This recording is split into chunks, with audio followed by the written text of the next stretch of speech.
नमस्कार साथियों, MCQ series में आपका स्वागत है।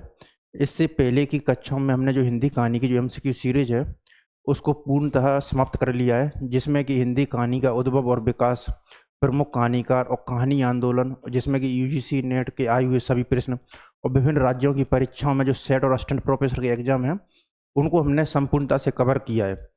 अब जो हमारा जो अगला जो सेशन है या जो टॉपिक प्रारंभ करने जा रहे हैं वो है हिंदी निबंध। उसमें उद्भव और विकास, प्रमुख निबंधकार, इन सभी जो टॉपिक हैं उसकी चर्चा हम करेंगे।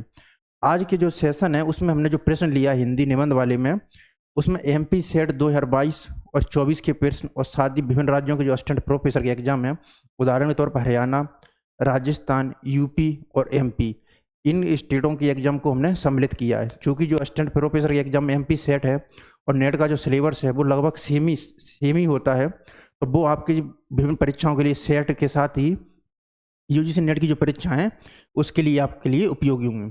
तो आज से हम जो निबंध का जो सेशन है उसको स्टार्ट करते हैं। उसकी शुरुआत हम करते हैं आचार्य रामचंद्र शुक्ल जी का एक बड़ा ही प्रसिद्ध कथन है, यदि निबंध गद्य या कवियों की कसौटी है, यदि गद्य कवियों या लेखकों की कसौटी है तो निबंध है वो गद्य की कसौटी है। भाषा की जो पूर्ण शक्ति का वो विकास है वो निबंध में ही सबसे अधिक संभव है। यह कोटेशन है आपके एग्जाम में भी आ सकता है कि ये जो कोटेशन है वो किसका है। तो ये जो कोटेशन है वो आचार्य रामचंद्र शुक्ल का हिंदी साहित्य का इतिहास जो पुस्तक है उसमें उन्होंने इस कथन को उल्लेखित किया है, यदि निबंध गद्य या कवियों की कसौटी है तो निबंध, यदि गद्य कवियों या लेखकों की कसौटी है तो निबंध गद्य की कसौटी है। भाषा की पूर्ण शक्ति का विकास है वो निबंधों में ही सबसे अधिक संभव है। आज के हमारे जो सेशन है उसका पहला प्रश्न है, कुबेरनाथ राय के निबंध संग्रह प्रिय नीलकंठी का प्रकाशन वर्ष है। तो जो कुबेरनाथ राय हैं वो एक प्रमुख ललित निबंधकार हैं और हिंदी में जो ललित निबंधों की जो शुरुआत मानी जाती है वो मानी जाती है आचार्य हजारी प्रसाद द्विवेदी जी से। इससे पहले मैंने आपकी कक्षाओं में जो नई कहानी आंदोलन है उसकी तरह की चर्चा की थी, जिसमें कमलेश्वर, मोहन राकेश और राजेंद्र यादव इनका उल्लेख किया था। उसी तरीके से जो ललित निबंध है उसमें भी तरह देखने को मिलती है ललित निबंधकारों में। ये जो त्रयी है उसका जो नाम है वो है हजारी प्रसाद द्विवेदी,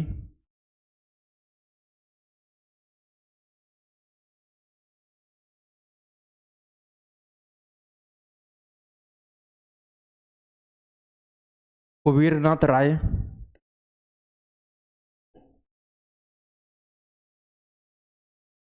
और विद्या निवास मिश्र।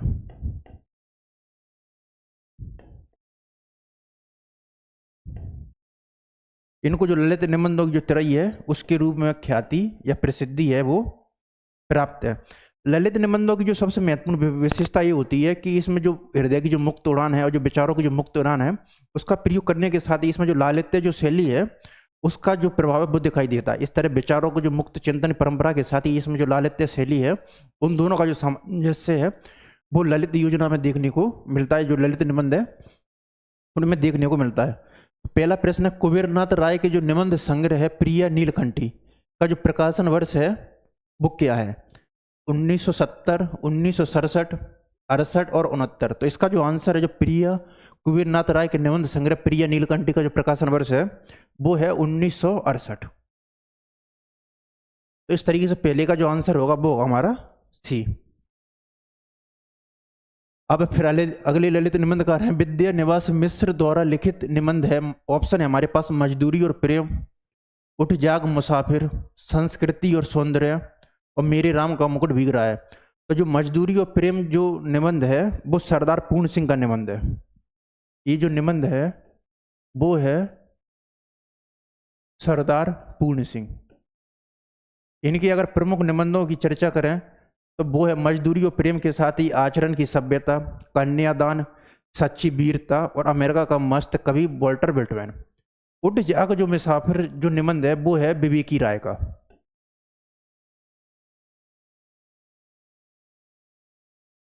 और इनका एक उपनाम से संबोधित किया जाता है वो है इनको गवई गंध, यानी कि इनके जो ललित निबंध हो उनमें गांव की जो सौंधी खुशबू के साथ ही जो लोक संस्कृति है उसका बड़ा ही मार्मिक चित्रण किया जाता है बीबी की राय के निबंधों में, इसलिए इनको गवई गंध उस नाम से भी संबोधित किया जाता ललित निबंधों की दृष्टि से।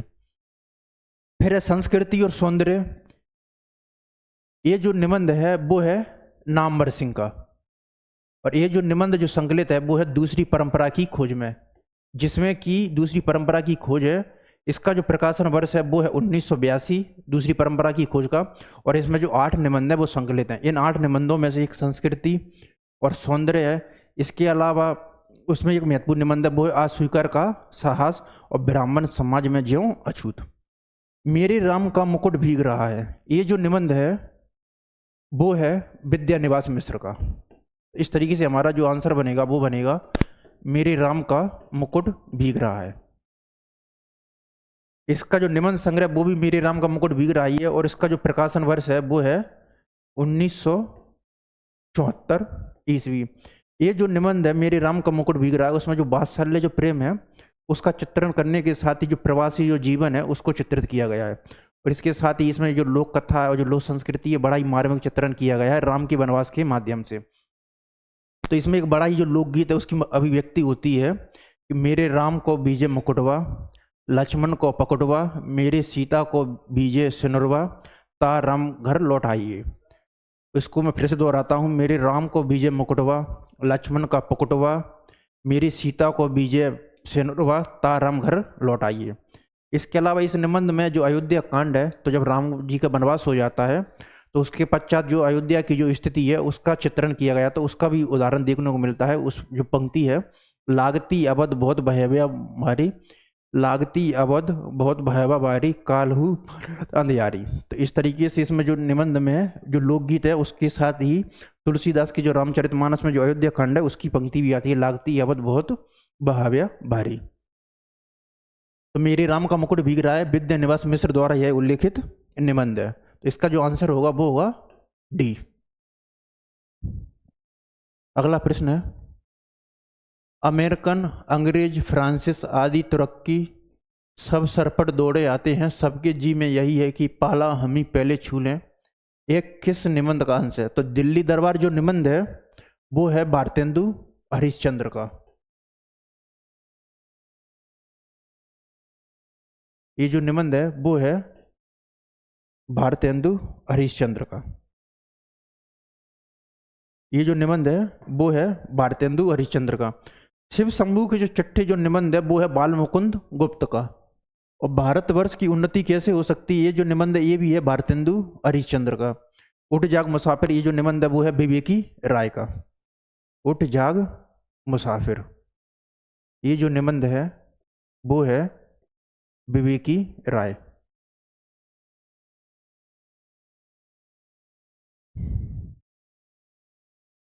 विवेकी राय। तो अमेरिकन, अंग्रेज, फ्रांसीसी आदि सभी सरपट दौरे आते हैं, सबके जी में यही आता पाल। ये जो निबंध की जो पंक्तियां वो है भारतवर्ष की उन्नति कैसे हो सकती है। ये जो निबंध की जो पंक्तियां वो इसका जो आंसर होगा वो होगा सी, भारतवर्ष की उन्नति कैसे हो सकती है। इसका जो प्रकाशन वर्ष है वो है 1884, और ये जो नवजागरण है उससे प्रेरित निबंध है, नवजागरण से प्रेरित निबंध।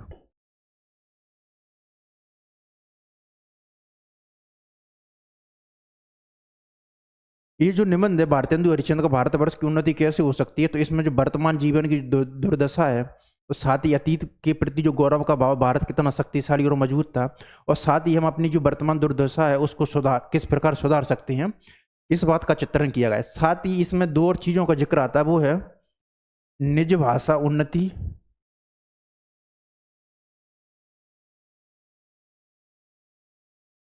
और स्वदेशी का।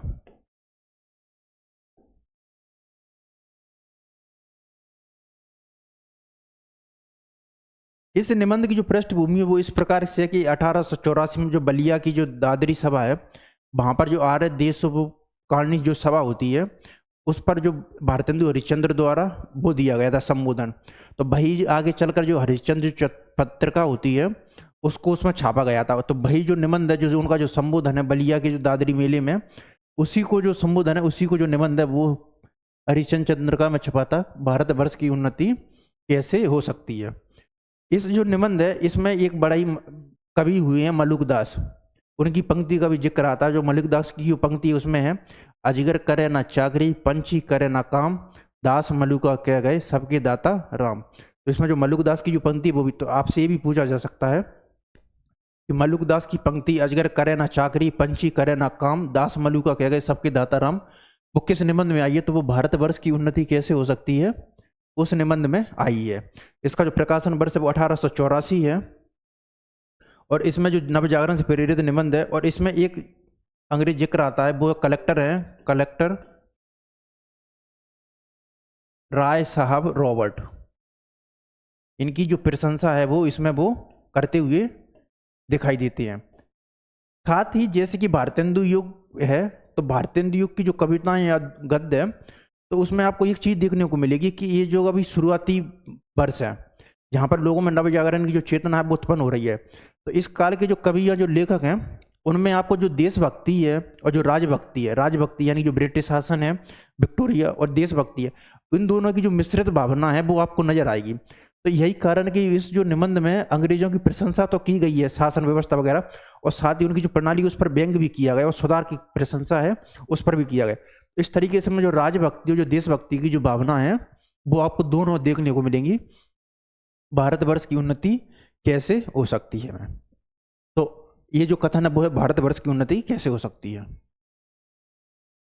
ये शिव शंभू के चित्ते ना नहीं है, ये है शिव शंभू के चिट्ठे। शिव शंभू के चिट्ठे में किसको संबोधित किया गया है? तो जो शिव शंभू के जो चिट्ठे हैं ये बाल मुकुंद गुप्त जी का हास्य व्यंगात्मक निबंध है।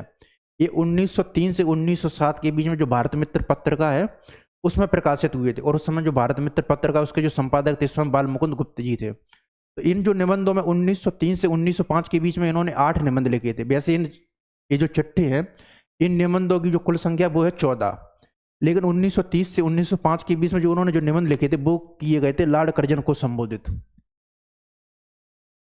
लॉर्ड कर्जन को संबोधित करते हुए इन्होंने 8 निबंध लिखे थे 1903 से लेके 1905 के बीच में। तो उन्होंने जो लॉर्ड कर्जन की जो शोषणकारी नीतियां हैं या जो शासन व्यवस्था जो अफसरशाही है उस पर बड़ा ही व्यंग किया गया है। और ये जो चिट्ठी लिखे गए थे वो लिखे गए थे शिव शंभू शर्मा छद्म नाम से, शिव शंभू शर्मा छद्म नाम से। और ये जो शिव शंभू जो शर्मा होता है ये परतंत्र देश का नागरिक होता है।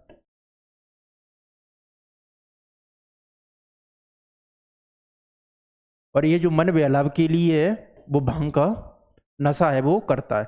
इसके साथ ही इस जो निबंध की जो भूमिका है वो लिखी गई है, ये भी प्रश्न आ सकता है। इस निबंध की जो भूमिका है वो लिखी गई है गूंगी प्रजा का वकील शिव शंभू शर्मा। गूंगी प्रजा का वकील शिव शंभू शर्मा।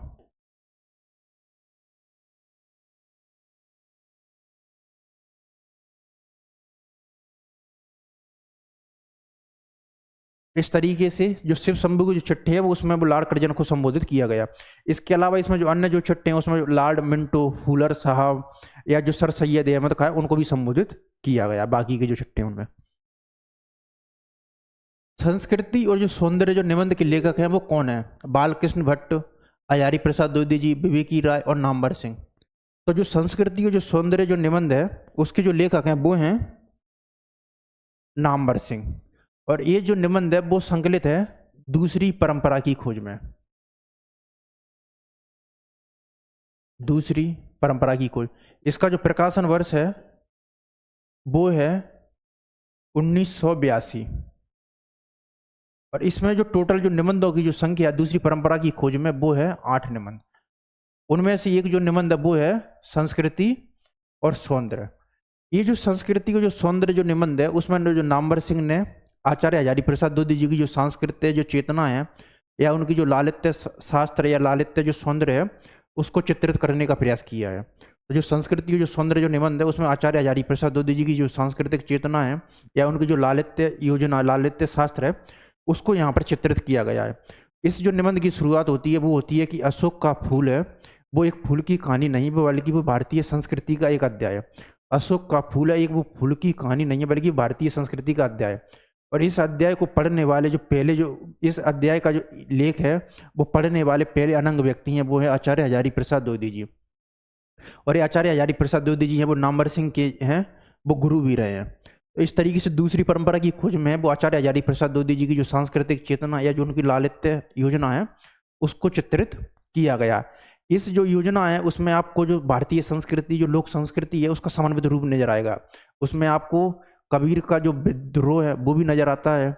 इसके अलावा जो सूरदास जी का जो सौंदर्य शास्त्र है वो भी नजर आता है, और कालिदास का जो लालित्य है वो भी नजर आता है। इन तीनों से ही जो आचार्य हजारी प्रसाद द्विवेदी जी का वो संबंध रहा है। जैसे कबीर के ऊपर उन्होंने पुस्तक लिखी थी आचार्य हजारी प्रसाद द्विवेदी जी ने, कबीर, और उसमें उन्होंने बोला था कि जो आचार्य कबीर हैं बाणी के डिक्टेटर हैं। सूरसागर की भी उन्होंने बहुत ही प्रशंसा की थी। और इसके अलावा वो जो कालिदास है वो लालित्य शास्त्र उस पर वो पूरी तरीके से वो मोहित थे। इस तरीके से इसका जो आंसर होगा वो नामवर सिंह, दूसरी परंपरा की खोज 1982, और इसमें 8 निबंध है। अन्य निबंध इसमें जो है वो है अस्वीकार का साहस, जो कि कबीर के ऊपर लिखा गया है। और एक और निबंध है इसमें ब्राह्मण समाज में ज्यों अछूत। अगला प्रश्न है कि उठ जाग मुसाफिर के लेखक हैं विवेकी राय, भारतेंदु, बालकृष्ण भट्ट और रामचंद्र शुक्ल। तो उठ जाग जो मुसाफिर के जो लेखक हैं वो है विवेकी राय। उठ जाग जो मुसाफिर जो निबंध है, उठ जाग मुसाफिर निबंध संग्रह में संकलित है। उठ जाग मुसाफिर निबंध संग्रह, इसका जो प्रकाशन वर्ष है वो है 2012। इसके जो जो पूरे के पूरे जो निबंध हैं उठ जाग मुसाफिर के हैं वो साहित्य अमृत पत्रिका उसमें प्रकाशित हुए थे। साहित्य अमृत पत्रिका उसमें है वो प्रकाशित हुए थे। और इस निबंध की शुरुआत में वो लिखते हैं कि लेखक के सब कुछ शब्द ही होते हैं।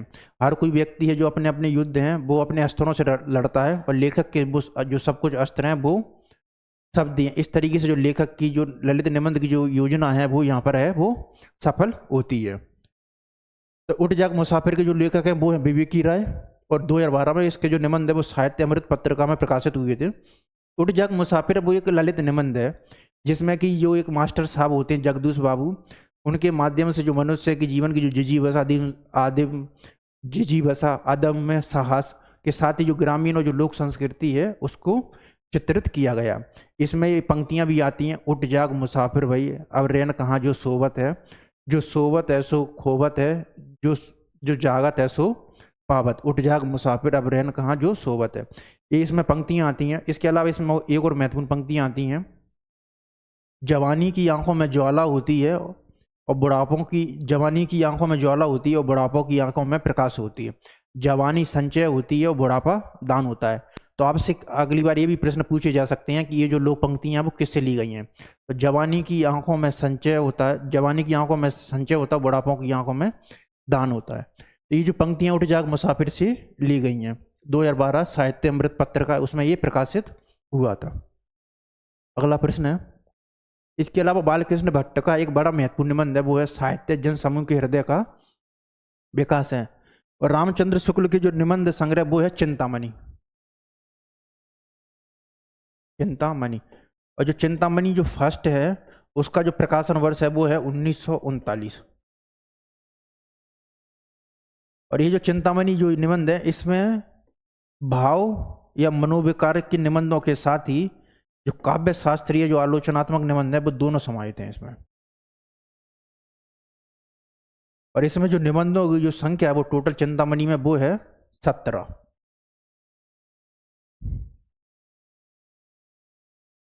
इसमें जो टोटल जो निबंध है वो है 17।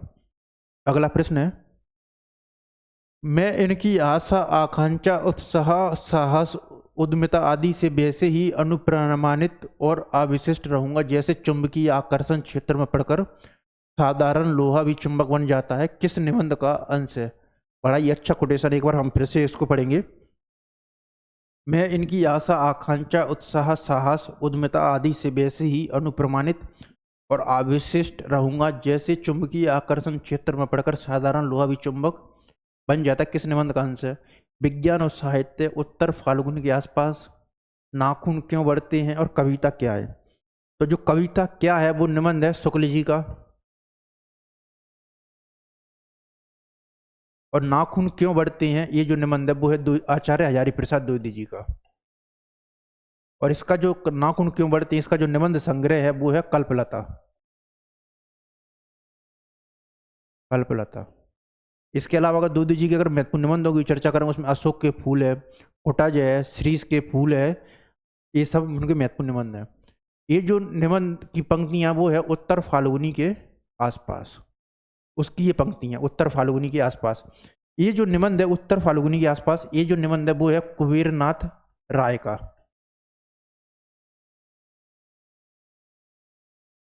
और इसका जो निबंध संग्रह है वो है विषाद योग।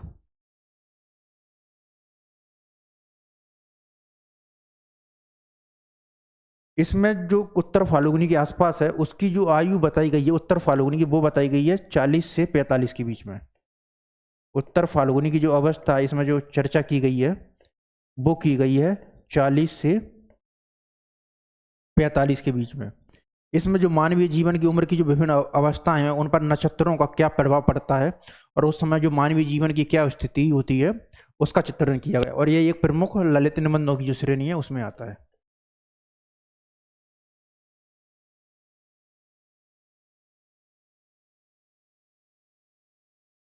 इसकी पंक्तियां कि हमारे जीवन में जो 25 जो सावन है वो मना गधा 25 ही रहते हैं, उसके बाद जो जीवन है वो खराब हो जाता है। इस तरीके से उन्होंने 25 जो सावन है उनका वो हर्ष उल्लास और उसका जो चित्रण है वो करने का जिक्र किया है।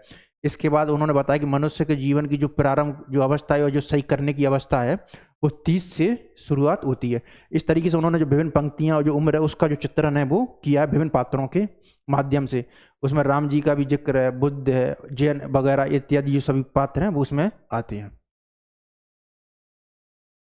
अगला प्रश्न है आचार्य रामचंद्र शुक्ल के निबंधों की विशेषता है भाव एवं मनोविकार संबंधी और आलोचना का सैद्धांतिक और व्यवहारिक रूप, दोनों ए और बी। तो आचार्य रामचंद्र शुक्ल की जो निबंध है वो भाव और मनोविकार परक तो है। जैसे कि चिंतामणि में जो टोटल जो निबंधों की संख्या वो है 17, उसमें जो शुरुआत की जो 10 निबंध है वो भाव या मनोविकार परक है। उदाहरण के तौर पर उसमें पहला जो निबंध है वो आता है भाव या मनोविकार, फिर उसमें उत्साह आता है, क्रोध आता है, श्रद्धा और भक्ति आती है, और इसके अलावा करुणा, ये सभी उसमें भाव या मनोविकार परक निबंध है। इसके अलावा जब इसमें जो 10 निबंध भाव या मनोविकार परक हो जाते हैं तब उसमें 11 निबंध आता है जो कि आलोचनात्मक या काव्य शास्त्रीय निबंध है, जो कि शुक्ल जी की जो साहित्यिक आलोचना है उसकी जो दृष्टि है उसको प्रतिपादित करते हुए। तो उसमें 11वां निबंध आता था कविता क्या है। इसके अलावा इसमें एक और अन्य महत्व जो 7 निबंध है वो आते हैं काव्य शास्त्र वाले। तो इस तरीके से इसके जो आलोचनात्मक सिद्धांत और व्यवहारिक रूप है वो आपको 7 निबंधों में देखने को मिलेगा, 11 से 17 के मध्य में। और ये जो आपको देखने को मिलेंगे 1 से 10 के बीच में। इसमें कविता क्या है, व्यक्ति विचित्रवाद और रहस्यवाद, काव्य में रहस्यवाद, काव्य में लोक मंगल की साधन अवस्था इत्यादि इनके जो प्रमुख सिद्धांतों को व्यवहारिक जो निबंध है वो है। अगर देखें तो आचार्य रामचंद्र शुक्ल के निबंधों की विशेषता है तो वो है भाव एवं मनोविकार संबंधी, बिल्कुल सही है, और आलोचना का सैद्धांतिक और व्यवहारिक रूप ये भी सही है। तो दोनों ए और बी इसका जो आंसर है वो सही है।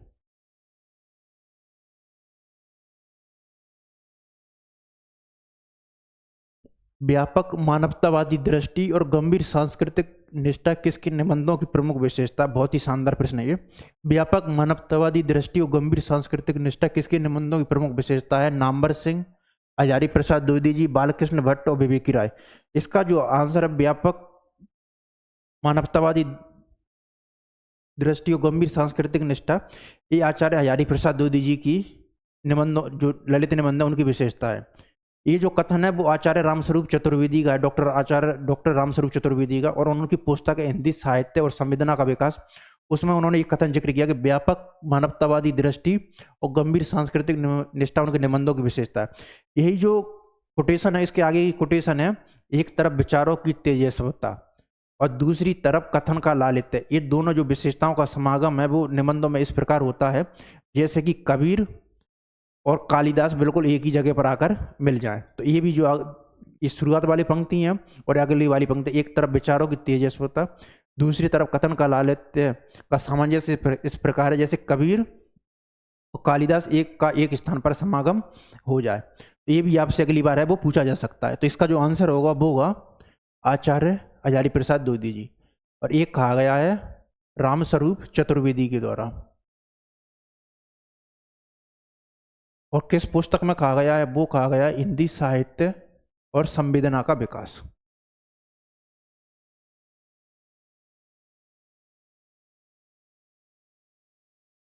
हिंदी, इनकी जो पुस्तक हिंदी साहित्य और संवेदना का विकास, उसमें इस बात का जो जिक्र है वो किया गया है।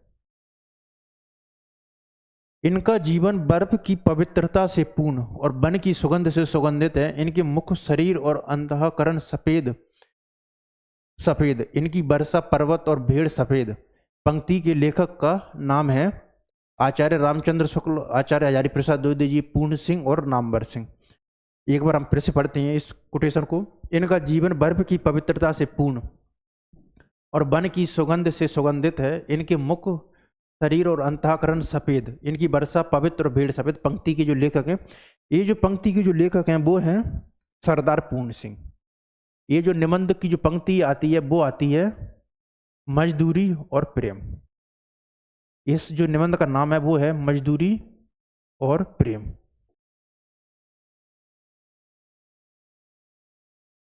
ये जो निबंध है वो 8 भाग है, उसमें विभाजित है। और जो सरदार पूर्ण सिंह है वो द्विवेदी युग के हैं, वो प्रमुख निबंधकार रहे हैं। इनके निबंधों में आपको व्यंग्यात्मकता के साथ और जो विचारों की जो गहन तेजस्विता है वो आपको दोनों मिलेंगी। और इनके निबंधों की अगर चर्चा करें, उसमें एक मजदूरी और प्रेम है, आचरण की सभ्यता है, कन्यादान है और सच्ची वीरता है, और अमेरिका का मस्त कवि वॉल्ट विटमैन। इनके जो सभी के सभी जो निबंध है वो सरस्वती पत्रिका में प्रकाशित भी हुए थे, सरस्वती पत्रिका में।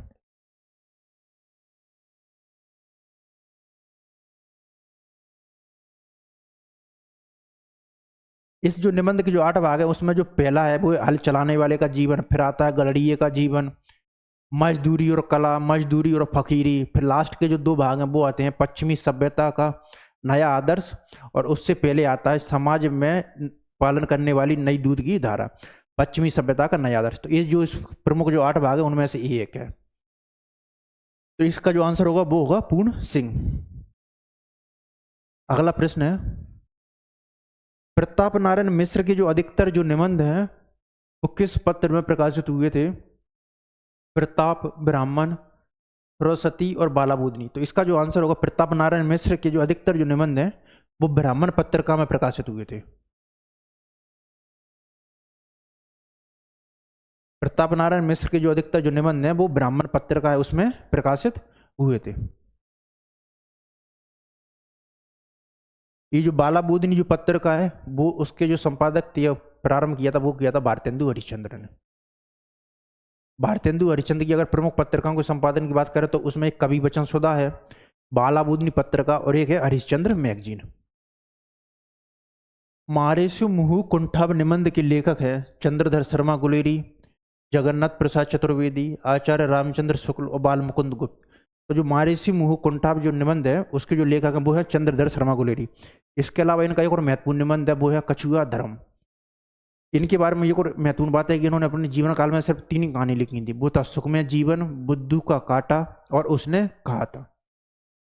इसके अलावा इन्होंने जो समालोचना जो पत्रिका है उसका भी प्रकाशन किया था चंद्रधर शर्मा गुलेरी ने। तो इसका जो आंसर होगा वो होगा, अन्य जो निबंध होगी अगर चर्चा करें उसमें एक है कछुआ धर्म,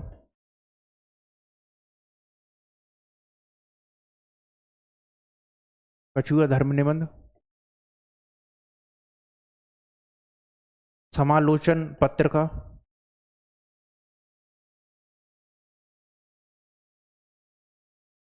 और कहानियां हैं सुखमय जीवन, बुद्धू का कांटा,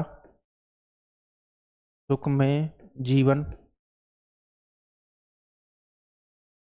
बुद्धू का कांटा, और एक है उसने कहा था।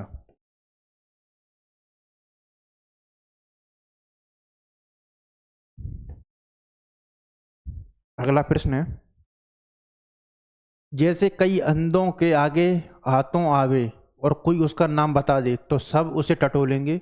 यह तो संभव ही नहीं कि मनुष्य के बालक की भांति उसे गोद में लेके सब कोई अवयव का ठीक ठीक बोध कर ले।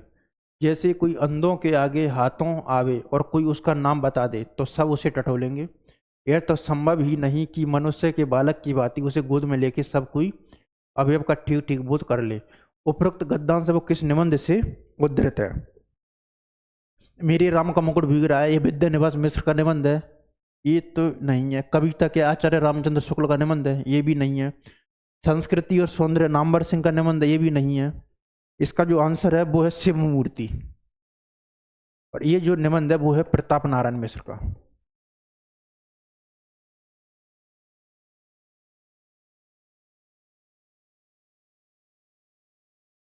इस जो निबंध की जो थीम है या जो इसका जो कथ्य है वो बता देंगे जो ईश्वर से अपना जो जुड़ाव है वो रखते हैं, और ईश्वर से जुड़ाव रख के जो आनंद की अनुभूति पाते हैं। इस तरीके से धार्मिक जो आस्था का जो केंद्र है प्रतीकों के माध्यम से और लोक संस्कृति का जो चित्रण है वो इस निबंध में देखने को मिलता है। तो उसमें इस निबंध में जिक्र किया गया है, उन्होंने जो निबंध है वो उन व्यक्तियों को लिखा है जो ईश्वर से हृदय का संबंध रखते हैं और ईश्वर का जो हृदय का अनुभव रख के आनंद की अनुभूति है वो करते हैं।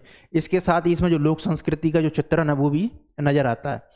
उसमें उन्होंने उल्लेख किया जो शिव मूर्तियां हैं या जो मूर्तियां वो उनका जो कलर है, रंग है, वो 3 प्रकार का है। वो है जो मूर्तियां हैं वो 3 प्रकार की होती हैं। वो कौन कौन सी कलर है उनका? उनका जो कलर है वो है, एक है काला, एक है सफेद और एक है लाल। इसके अलावा जो मूर्तियां होती हैं वो बहुधा है वो पाषाण की होती हैं। निबंध में उसका उल्लेख भी किया गया है। और अधिकतर जो मूर्तियां होती हैं वो लिंगाकार होती हैं। और इस जो निबंध की जो शुरुआत होती है वो होती है हमारे ग्राम देवता भगवान भूतनाथ। तो आ भी सकता है कि जो शिव मूर्ति जो निबंध है उसमें ग्राम देवता भगवान भूतनाथ की चर्चा की गई है, किसका जिक्र किया गया है?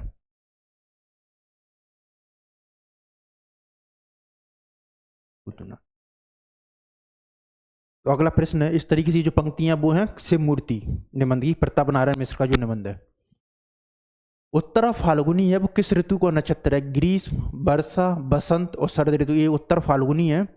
ये जो निबंध जो संग्रह है वो है विषाद युग और ये कुबेरनाथ राय का निबंध है। तो जो वर्षा ऋतु की जो अंतिम नक्षत्र है वो होती है उत्तर फाल्गुनी। वर्षा ऋतु की जो अंतिम नक्षत्र है वो है उत्तर फाल्गुनी। इस जो निबंध की जो शुरुआत है वो इसी प्रकार से होती है कि जो वर्षा ऋतु की जो अंतिम नक्षत्र है वो है उत्तर फाल्गुनी। और ये जो नक्षत्र है या जो वो है वो माघ के बाद सबसे अच्छी जो नक्षत्र है वो मानी जाती है। तो वर्षा ऋतु के साथ अंतिम नक्षत्र होने के साथ ही ये जो माघ के बाद है वो सबसे अच्छी वो नक्षत्र है वो माना जाता है। मेरे राम का मुकुट भीग रहा है निबंध में उल्लेखित है कि तुलसीदास ने सत अवध समाना किसे कहा है? ये बड़ा इंटरेस्टिंग क्वेश्चन है और इसको बनाने वाले एग्जामिनर ने बड़ा शानदार काम किया है। उसने जो निबंध को है वो अच्छी तरीके से टटोला होगा और पढ़ा होगा, तब उसने फिर इस जो प्रश्न है उसको बनाया होगा। ये जो पंक्ति है बड़ी इंटरेस्टिंग है। मेरे राम का मुकुट भीग रहा निबंध में लेखक में तुलसीदास ने सत अवध समाना जो कहा है, तुलसीदास ने वो बोला है कानन को। तो उसमें जो आंसर वो तुलसीदास ने कानन को सत अवध समाना बोला है। इसके अंतर्गत इसमें अगली ही पंक्ति आती है वो चित्रकूट में ही जाके उनको कली की कुटिल छाप दिखाई नजर आई थी। ये भी पूछा जा सकता है कि कली की कुटिल छाप है वो किस में नजर आई थी तुलसीदास को? तो वो चित्रकूट में जाके। कानन को सत अवध समाना कहा है और चित्रकूट में जाके कली की कुटिल छाप है वो नजर आई थी।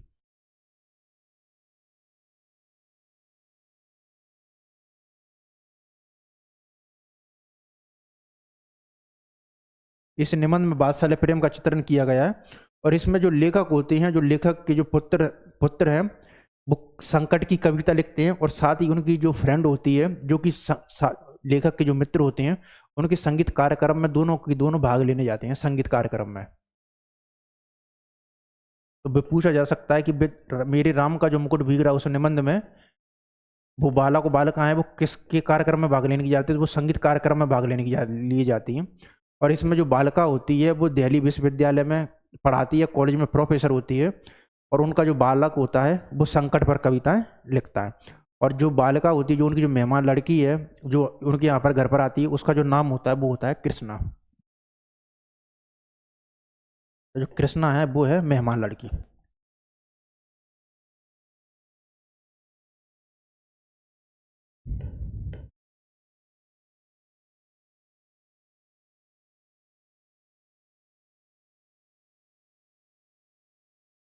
अगला प्रश्न है, मजदूरी और प्रेम सहित सरदार पूर्ण सिंह ने कुल कितने निबंध लिखे हैं? ये बड़ा इंटरेस्टिंग बात है कि सरदार पूर्ण सिंह की जो निबंधों की जो संख्या है वो कितनी है। इनकी मैंने इससे पहले चर्चा की थी कि जो सरदार पूर्ण सिंह ने जो सभी जो निबंध लिखे हैं वो सरस्वती पत्रिका में प्रकाशित हुए थे। तो आचार्य रामचंद्र शुक्ल हैं, वो इनकी जो निबंधों की संख्या है वो मानते हैं 6। रामचंद्र शुक्ल।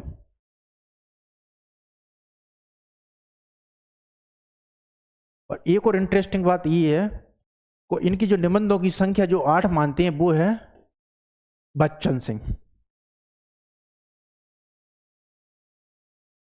वो मानते हैं बच्चन सिंह। बच्चन सिंह किस पुस्तक में मानते हैं, तो वो मानते हैं हिंदी साहित्य का दूसरा इतिहास में। हिंदी साहित्य का दूसरा इतिहास।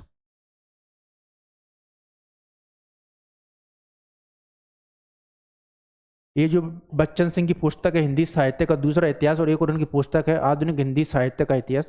इन दोनों प्रश्नों से यूजीसी नेट और सेट और जो असिस्टेंट प्रोफेसर के जो एग्जाम है वहां से जो प्रश्न पूछने की जो प्रवृत्ति है वो लगातार बढ़ती जा रही है। तो आचार्य रामचंद्र शुक्ल तो इनके निबंधों की संख्या मानते हैं 6, लेकिन जो बच्चन सिंह है वो इनके निबंधों की संख्या मानते हैं 8। तो इस तरीके से इसका जो आंसर है वो 6 और 8 दोनों होगा। लेकिन सामान्यतः इनकी जो निबंधों की संख्या, चूंकि एग्जाम ने ऑप्शन में दोनों दे दिए हैं, तो 6 और 8, फिर आप अपनी जो सुविधा है या अपने विवेक के अनुसार इस पर टिक करेंगे, इसका जो आंसर है वो क्या होगा। मैंने आपसे दोनों ही चर्चा कर दी है कि शुक्ल जी हैं वो इनके निबंधों की संख्या मानते हैं 6, और बच्चन सिंह है वो इनके निबंधों की संख्या मानते हैं वो है 8। मेरे राम का मुकुट भीग रहा है निबंध में उल्लेख है कि, ये फिर से क्वेश्चन हो गया, ये फिर से रिपीट नहीं किया गया बल्कि ये विभिन्न जो एग्जाम है उनमें आया हुआ, तो ये फिर से किसी में आया हुआ, तुलसीदास ने कानन को सत अवध समाना बोला है। इसका जो आंसर होगा वो है कानन। और इसके अलावा एक और इसमें ऑप्शन है वो चित्रकूट, तो चित्रकूट में उनको कली की कुटिल छाप है वो नजर आई थी।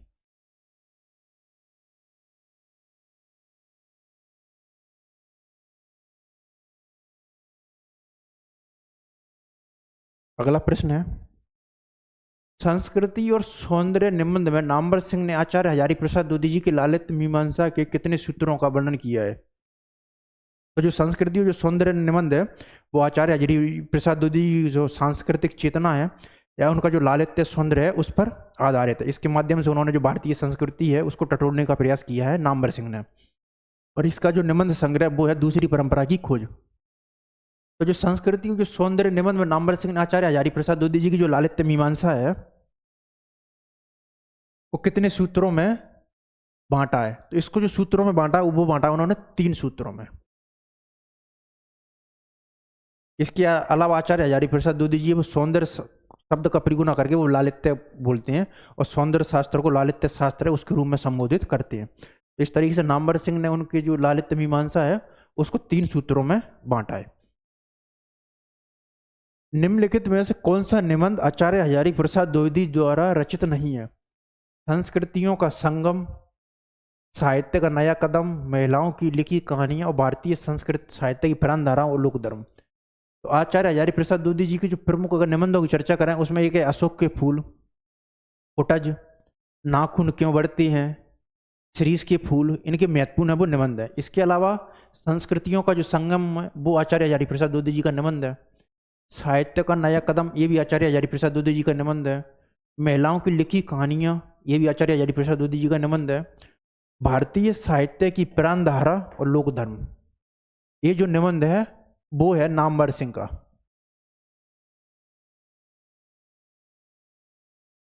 और ये जो निबंध है वो संकलित है दूसरी परंपरा की खोज में। दूसरी परंपरा की खोज में संकलित है, ये जो निबंध है।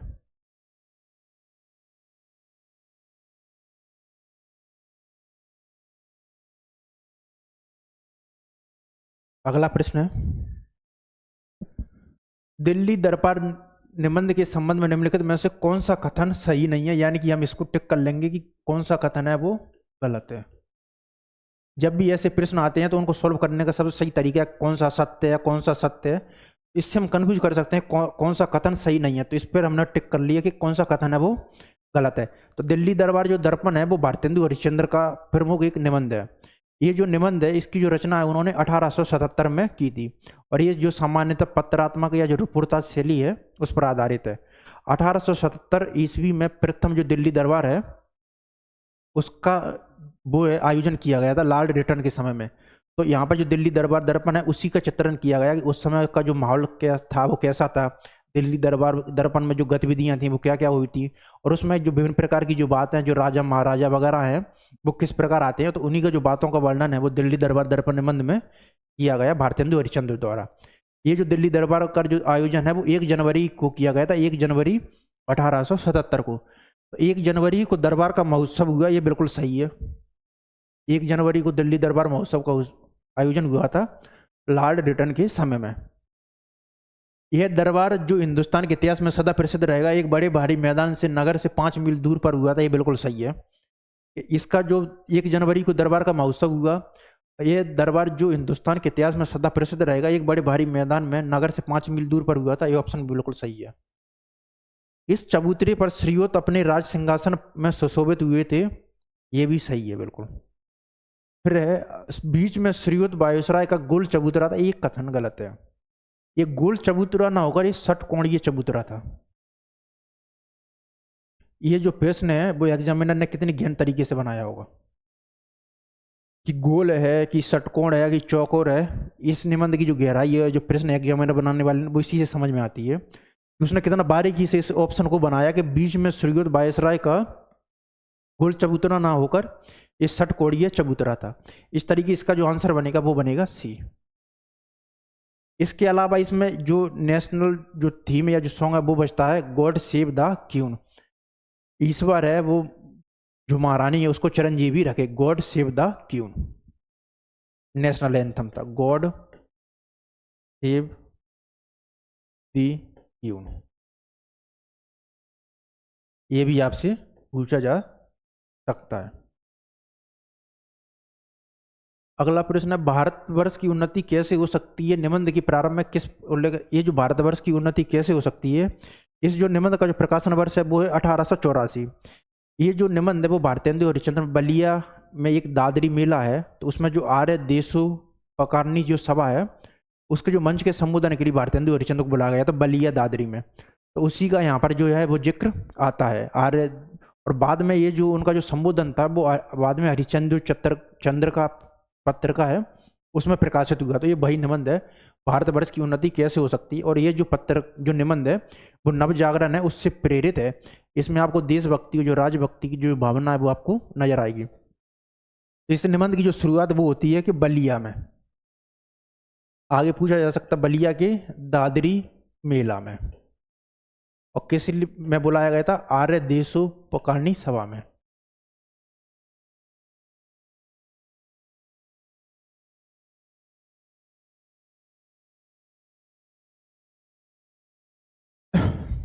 उसमें ये इसको बुलाया गया था इनको भारतेंदु हरिश्चंद्र को। तो निबंध के प्रारंभ में किस उल्लेख का शहर है, तो वो है बलिया। ये भी पूछा जा सकता है कौन सा मेला है, तो वो बलिया का दादरी मेला। निम्नलिखित में से कौन सम्मिलित नहीं है। उधर प्रभात ने अपनी सफेद किरणों से अंधेरी रात पर सफेदी सी चटकाई, इधर मेरी प्रेयसी मैना अथवा कोयल की तरह अपने बिस्तर से उठी। एक बार फिर से पढ़ेंगे, अच्छी पंक्ति है। उधर प्रभात ने अपनी सफेद किरणों से अंधेरी रात पर सफेदी सी छटकाई, इधर मेरी प्रेयसी मैना अथवा कोयल की तरह अपने बिस्तर से उठी। ये मजदूरी और प्रेम एक उसकी पंक्ति बिल्कुल सही है। कौन सा सम्मिलित नहीं हमको ये देखना है। भविष्य का ज्ञान अत्यंत अद्भुत और रहस्यमय है, जिसके कारण प्राणी आने वाली विपत्ति की कुछ भी भावना न करके अपनी दशा में मग्न रहता है। कविता क्या है, ये शुक्ल जी का निबंध है, और इसकी जो टोटल जो खंड है वो है 13। एक कविता क्या है जो निबंध है शुक्ल जी का, वो सर्वप्रथम 1909 में जो सरस्वती पत्र का है उसमें प्रकाशित हुआ था। बाद में इसका जो कई बार जो उन्होंने संशोधन और परिमार्जन किया है, बाद में इसका जो अंतिम जो विकसित रूप है वो 1939 में नजर आता है।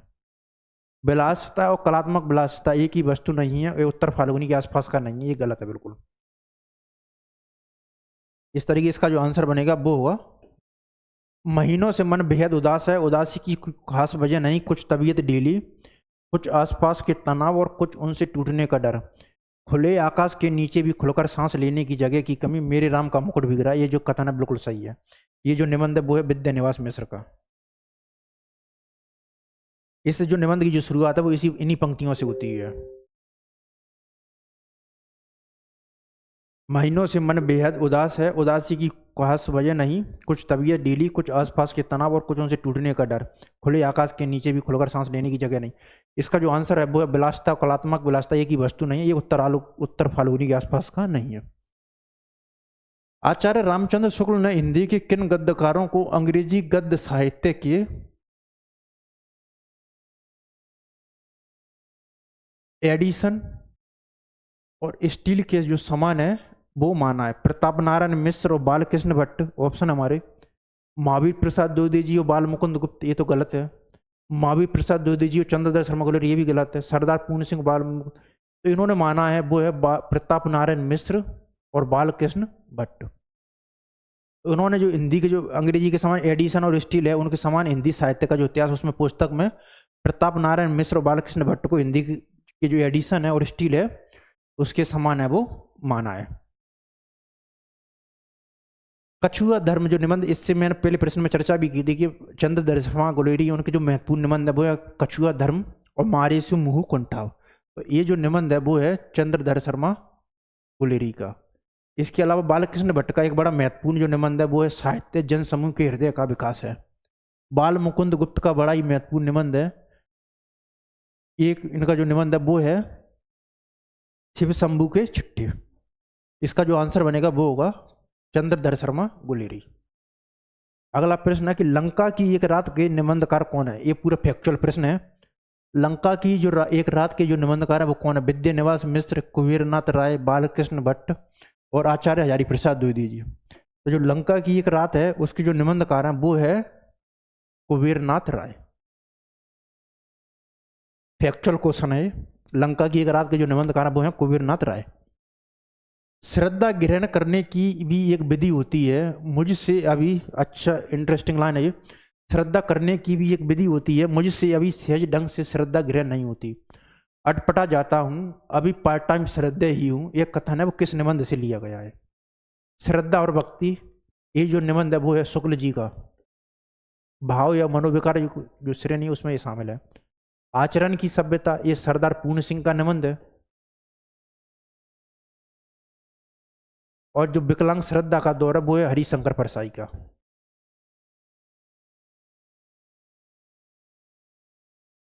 तो ये जो निबंध है इसकी पंक्तियां वो है विकलांग श्रद्धा का दौर हरिशंकर परसाई की।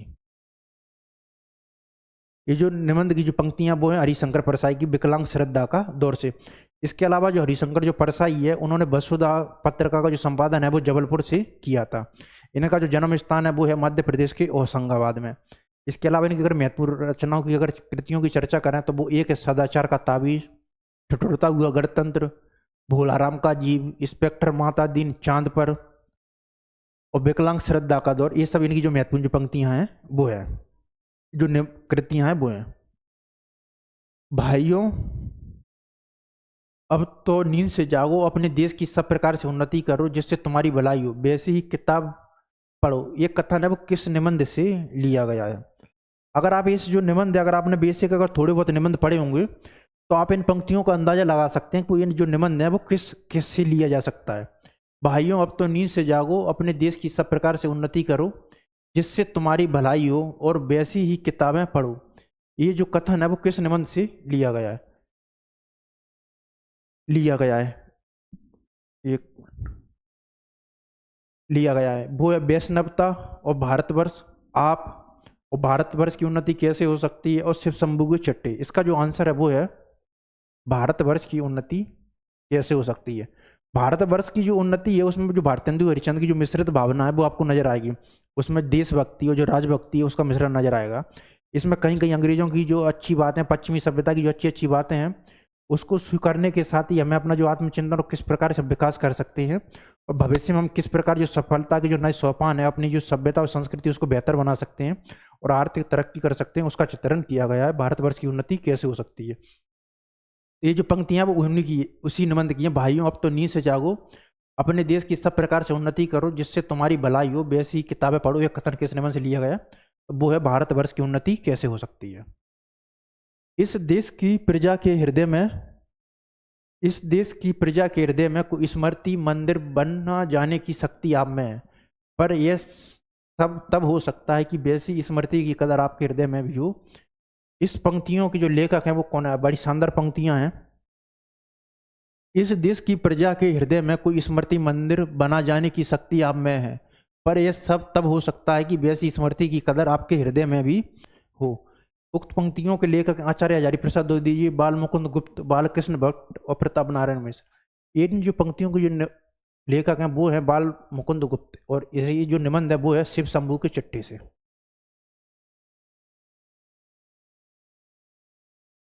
और इन जो चिट्ठों की जो टोटल जो संख्या है वो है 14, जो कि 1903 से 1907 के मध्य में भारत मित्र पत्रिका है उसमें प्रकाशित हुए थे। अगला प्रश्न है, कौन सा निबंध संग्रह है वो आचार्य हजारी प्रसाद द्विवेदी जी का नहीं है? विषाद युग, कल्पलता, आलोक पर्व और कोटज। तो कोटज है वो आचार्य हजारी प्रसाद द्विवेदी जी का है। आलोक पर्व भी है, कल्पलता भी है। कल्पलता जो निबंध है उसी में ये नाखून क्यों बढ़ते हैं वो जो निबंध संकलित है वो कल्पलता में ही है। कोटज है वो खुद एक निबंध होने के साथ ही संकलन भी है। विषाद युग है वो जो निबंध संग्रह है वो आचार्य हजारी प्रसाद द्विवेदी जी का ना होके वो जो निबंध संग्रह वो है कुबेरनाथ राय का।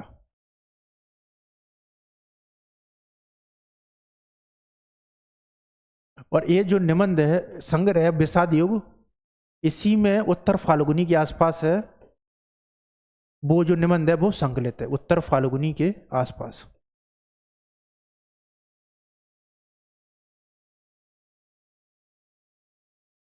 ये जो निबंध है वो इसमें संकलित है कुबेरनाथ राय का। अगला प्रश्न है कि निम्नलिखित में से कौन सा जो निबंध संग्रह है वो विद्यानिवास मिश्र के हैं? ऑप्शन है हमारे पास चितवन की छां, गवई गंध, तुम चंदन हम पानी, निषाद बांसुरी और कदम की फूली डाल। कौन से जो निबंध है वो विद्यानिवास मिश्र के हैं? विद्यानिवास मिश्र है वो प्रमुख ललित निबंधकार। मैंने इससे जो पहली जो कक्षा थी आज ही उसमें चर्चा भी की थी। जो विद्यानिवास मिश्र है वो प्रमुख ललित निबंधकार है। इनका जो निबंध एक तो चितवन की छां वो बिल्कुल सही है, इनका निबंध है। जो गवई गंध है वो विवेकी राय इस नाम से प्रसिद्ध है। विवेकी राय, उन्होंने कोई पुस्तक तो नहीं लिखी है लेकिन जो विवेकी राय है वो गवई गंध के नाम से प्रसिद्ध है, क्योंकि इनकी जो निबंध है उनमें जो भारतीय ग्रामीण की जो संस्कृति है, जो लोक संस्कृति है, उसका जो बखूबी जो चित्रण है, जो मर्म है वो इनके जो निबंध है उनमें नजर आता है विवेकी राय में। इसलिए इनका जो उनको है वो गवई गंध के नाम से भी संबोधित किया जाता है। तुम चंदन हम पानी, ये जो निबंध है ये विद्यानिवास मिश्र का है। चितवन की छां भी है। निषाद बांसुरी, ये जो निबंध है वो विद्यानिवास मिश्र का नहीं है, ये जो निबंध है वो है कुबेरनाथ राय का। इसके अलावा अगला ऑप्शन है कदम की फूली डाल, ये भी जो निबंध है वो भी विद्यानिवास मिश्र का है। इस तरीके से हमारा जो आंसर बनेगा वो बनेगा आ, सा और दा। तो ये हमारा इस तरीके से विद्यानिवास मिश्र की जो निबंध है वो है चितवन की छां, तुम चंदन हम पानी और कदम की फूली डाल। निषाद जो बांसुरी है वो कुबेरनाथ राय का, गवई गंध है वो विवेकी राय के नाम से प्रसिद्ध है। आशा और दा इसका आंसर है। इस तरीके से आज हमारा जो निबंध की जो एमसीक्यू जो सीरीज जो प्रारंभ हुई है, इससे पहले हमने कहानी को समाप्त किया, उसकी ये पहली क्लास थी। बाकी का जो अगले जो प्रश्न है वो हम कल की कक्षा में करते हैं। धन्यवाद।